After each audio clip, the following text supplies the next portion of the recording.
band, especially a family band, is all the very nice people that you get to meet as we travel around. It's just such a blessing to get to meet so many good friends, so many festivals, new friends pretty much everywhere we go. And as CJ mentioned, and as we talked about earlier, we do host a festival ourselves down in Georgia, and you just get to meet some of the nicest people. We had our festival just a few weeks ago, the end of October, and there was this one couple who came. They were 90 years old, both of them. And the one thing I noticed about this gentleman was how he never just called his wife by her name. He always just called her so many sweet names.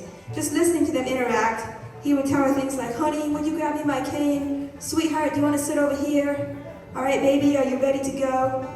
And I told him when she was out of earshot, I said, I think it's so sweet how you call your wife so many endearing names. You still do it after all these years.